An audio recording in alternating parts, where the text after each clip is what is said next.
Hati-hati tinggal serumah nggak nikah. Menghina presiden dan wapresnya bisa dipenjara. Ini perdebatannya pada saat pembahasan di DPR bersama dengan pemerintah sangat dinamis, ya sangat dinamis. Ini perdebatan soal moralitas ya di antara partai-partai. Terus kalau pasangan yang belum terikat perkawinan, secara rumusan pasal, pengadunya hanya orang tuanya. Jadi bukan tetangganya, bukan juga netizen, bukan juga ormas yang sok Pancasilais dan NKRI, bukan. Kritik dalam penjelasannya, kritik tidak dilarang di dalam pasal ini. Salah satu wujud kritik adalah unjuk rasa. Dan yang mengadukan harus dari presiden atau wapres. Pengaduannya juga tertulis. Jadi secara formal, bukan relawan yang bisa ngelaporin. Kritik bagus, tapi fitnah itu tidak bagus.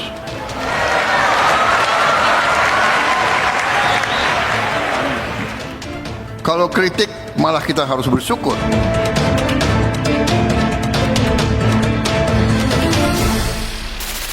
Hati-hati tinggal serumah nggak nikah. Menghina presiden dan wapresnya bisa dipenjara. Bro, KUHP baru mulai berlaku 2 Januari 2026. Kalau kita nggak paham aturan, bisa kena pasal. Makanya di era sekarang, melek hukum itu wajib. Banyak baca, cek sumber resmi, biar aman dan nggak jadi korban pasal. Jadi pasal-pasal apa aja yang ramai dibahas, kita cek now.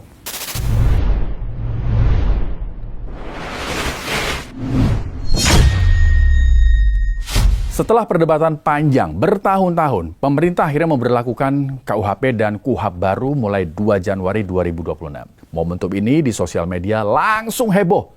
Banyak yang takut, banyak juga yang saling lempar tafsir. Kita mulai dari pasal 411 dan 412 tentang perzinaan. Di ruang publik, banyak yang menyebut negara masuk ke ranah privat. Tapi kita cek ya rumusannya nih. Di KUHP baru ada aturan soal persetubuhan di luar nikah dan hidup bersama tanpa ikatan perkawinan. Bahasa yang sering dipakai netizen nih, kumpul kebo. Kalau bahasa hukumnya, kohabitasi. Nah yang penting dicatat nih, berdasarkan pembahasan delik aduan, pasal ini bukan delik umum. Sekali lagi ya, ini bukan delik umum. Maksudnya apa sih bukan delik umum? Maksudnya penuntutan hanya bisa berjalan kalau ada pengaduan dari pihak tertentu.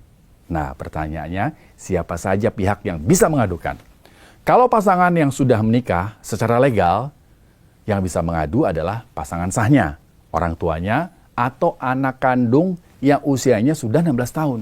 Terus kalau pasangan yang belum terikat perkawinan, secara rumusan pasal, pengadunya hanya orang tuanya.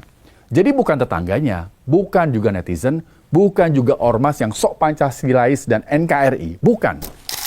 Tapi di dalam KUHP yang baru, itu juga ada yang terkait dengan anak ya yang harus dilindungi. Tetapi kedua-duanya tetap adalah delik aduan. Jadi yang boleh mengadu adalah suami atau istri atau orang tua dari si anak. Jadi ini perdebatannya pada saat pembahasan di DPR bersama dengan pemerintah sangat dinamis, ya sangat dinamis. Ini perdebatan soal moralitas ya di antara partai-partai.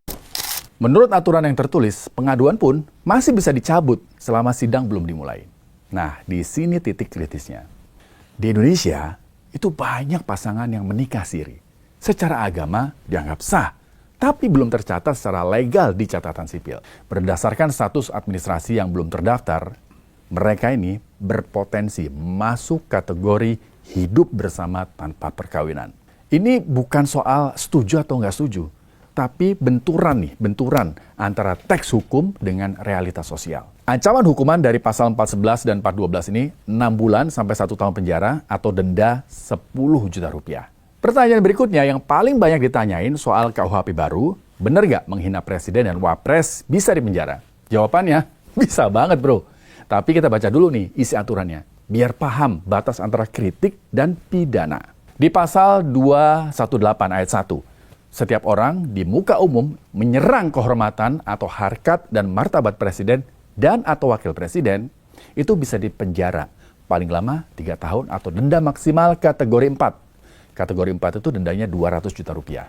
Ayat 2-nya nih, Juga jadi catatan penting, secara teks hukum, perbuatan tidak dianggap penyerangan kehormatan kalau dilakukan untuk kepentingan umum atau pembelaan diri. Tolong membaca pasal 218 ini sekaligus dengan penjelasannya. Penjelasan itu utuh.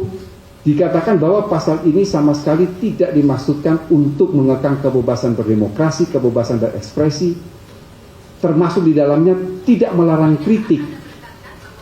Mengapa kritik ini? Karena kritik dan menghina itu adalah dua hal yang berbeda. Jadi yang dilarang betul di dalam pasal 218 ini adalah menista atau memfitnah. Menista itu contohnya adalah ya kebun binatang keluarlah dengan menghujat seseorang. Atau memfitnah. Kalau memfitnah saya kira dimanapun di dunia ini namanya memfitnah itu adalah tindak pidana.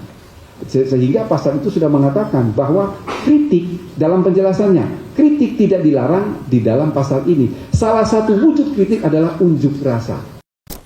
Artinya bro, ini perlu dicatat ya, KUHP baru masih membuka ruang kritik. Tapi resiko pidana muncul kalau yang disampaikan bukan lagi kritik, tapi menghina secara personal. Misalnya ngatain bentuk fisik. Nah, di pasal 219 ini lebih luas.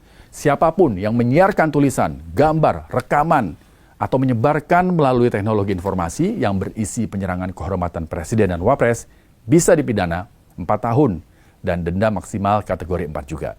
Tapi jangan lupa, ada pasal 220 ayat 1. Ini penting.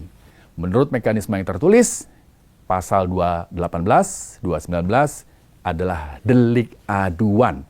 Jadi penuntutan hanya bisa berjalan kalau pengaduannya resmi. Dan yang mengadukan harus dari presiden atau wapres. Pengaduannya juga tertulis. Jadi secara formal bukan relawan yang bisa ngelaporin. Bukan juga netizen. Apalagi ormas yang katanya paling NKRI. Nggak bisa. Tapi karena ini delik aduan, secara hukum prosesnya tergantung kemauan pengadu. Nah, kekhawatiran yang muncul, pasal ini bisa digunakan sebagai alat lapor balik saat terjadi konflik politik. Efeknya, ada ketakutan di kalangan publik untuk bersuara kritis. Tapi Pak Prabowo sudah menjamin, sudah bilang kalau beliau siap untuk dikritik. Kritik bagus, tapi fitnah itu tidak bagus.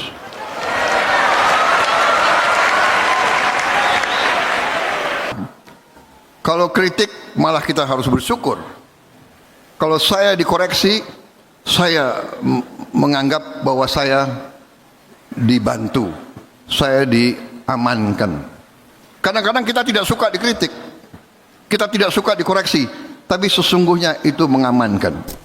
Jadi solusinya bro yang aman di era sekarang bukan berhenti mengkritik, tapi pahami cara mengkritik. Cek sumber pasal secara utuh. Bedakan serangan personal dengan kritik kebijakan. Pakai data dan argumen untuk kepentingan umum.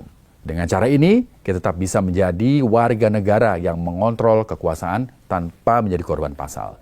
Demikian Cek No kali ini. Saya Rizky Hasan, tetap kritis, tetap waras, merdeka.